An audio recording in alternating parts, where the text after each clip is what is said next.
In the great kingdom of Okero, people always said that power stayed in the hands of the rich. They believed the servant could never sit on the throne. But destiny does not listen to the voices of men. Destiny follows its own path. This story begins with a young servant girl named Amarochi. She lived in a small mud hut outside the palace walls. Her mother died when she was little, and her father was taken by sickness. Amarochi grew up with nothing but hope. Every morning before sunrise, she walked barefoot to the palace to fetch water, clean the courtyards, cook, sweep, and wash clothes. She worked harder than any servant. People often laughed at her and said, "A slave cannot dream." But Amarochi always whispered, "One day something will change." The palace of Okero was large and beautiful. Its golden pillars shone in the sunlight. The king, Oba Adegbai, was loved by his people. His son, Prince Jide, was known for his gentle heart.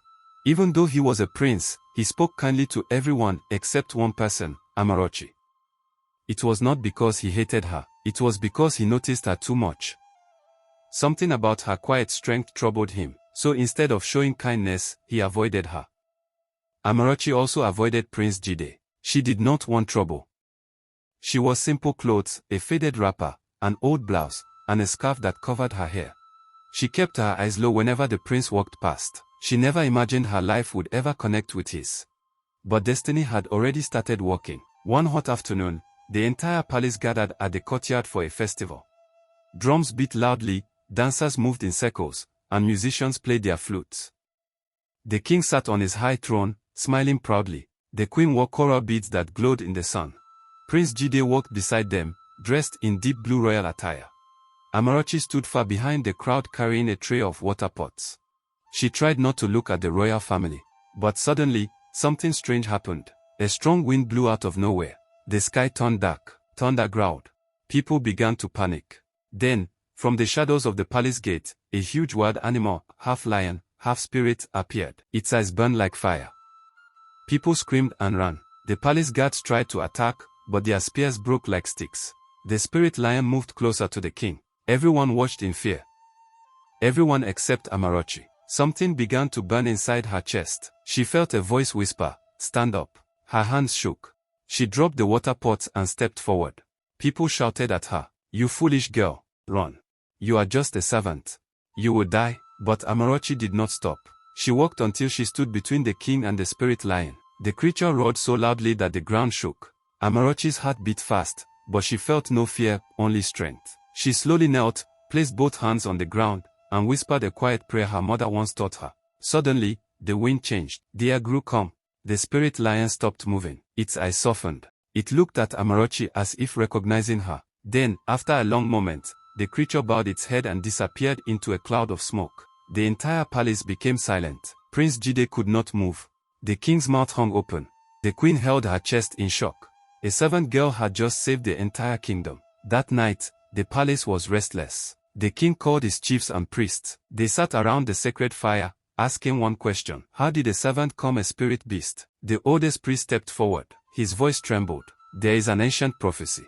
It says, when danger comes to the throne, the next queen will rise from the lowest dust of the kingdom. Everyone gasped. This girl, Amarochi, may be the chosen one. Prince Jide felt something heavy in his chest. He could not stop thinking about her bravery and the quiet way she faced danger. Something inside him shifted. But not everyone was happy, especially Princess Mareo, Jide's cousin. She had always dreamed of becoming queen. She believed she was the only one worthy. When she heard the prophecy, jealousy filled her heart like poison. She is a slave, Mareo spat. She cannot sit on the throne. But destiny does not listen to jealousy. The next morning, Amarochi was summoned to the palace hall. She walked slowly, shaking with fear. She had never been inside the royal hall before. The pillars were carved with gold, and the floors were polished like mirrors. The king looked at her kindly. What you did yesterday saved us, he said. We honor your courage. The queen added, you are no longer a palace servant.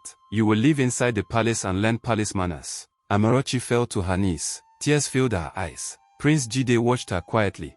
He wanted to speak to her, to thank her, but his words refused to come out. Days passed. Amarochi moved into a small but clean room inside the palace. She was given 3 sets of new clothes, beads for her hair, and better food. She learned to walk with grace, to speak with confidence, and to sit like a future queen.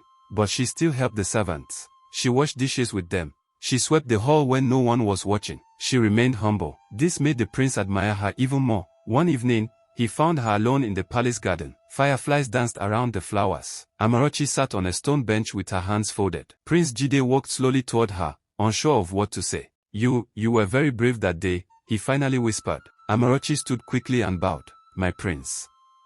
He shook his head. Please, don't bow to me, not anymore.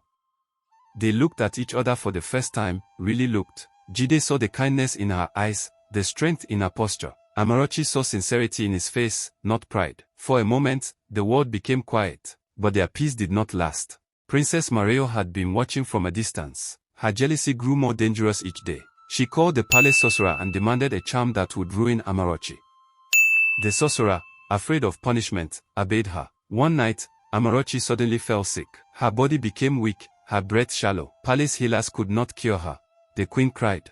The king prayed. Prince Jide stayed by her side day and night. I should have told you earlier, he whispered, holding her hand. I care about you more than I should. Amarachi's eyes filled with tears. Why would a prince care for me? Jide shook his head. You are not a servant anymore. Even if you were, my heart does not care. But her sickness grew worse. People began to say the prophecy was a curse. The chiefs blamed her for bringing danger. Only one person knew the truth, Princess Mario. But destiny does not protect jealousy. One evening, while the king and queen prayed, Prince Jide followed a strange shadow near the palace shrine. He heard whispers, Mario and the sorcerer arguing. She must die. Mario hissed. The sorcerer trembled. Princess, the charm is too strong. If she dies, the prophecy will punish the kingdom. Jide's heart burned with anger. He burst out from the shadows. How dare you, he shouted. Mario froze.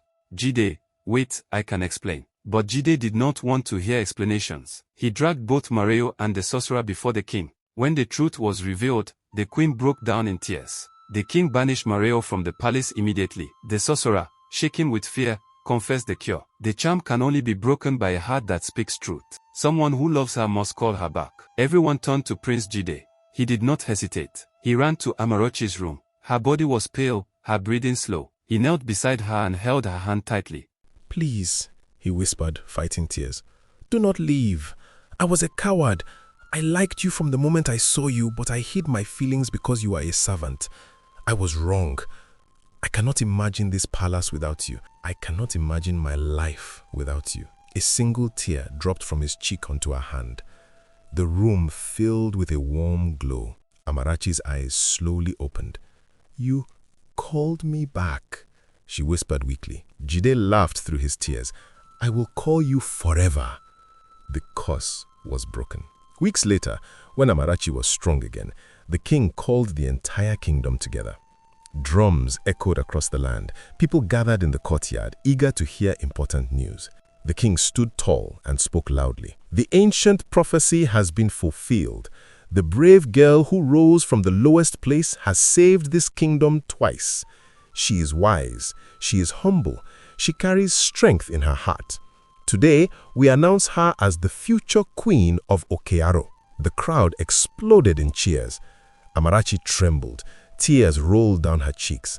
Prince Jide held her hand proudly. Princess Morayo watched from far away, regretting her choices. Destiny does not wait for those who try to fight it. The wedding happened 2 months later. Amarachi wore beautiful coral beads, a golden wrapper, and a bright smile. Prince Jide looked at her as if she was his entire world. When they stood before the people, the royal priest lifted his staff and declared, "From slave to savior, from dust to destiny, from servant to queen, may your reign bring peace." And so, Amarachi became queen of Okearo, proving to everyone that greatness can rise from anywhere, even from the lowest dust, even from the heart of a humble girl, even from someone the world once called a slave.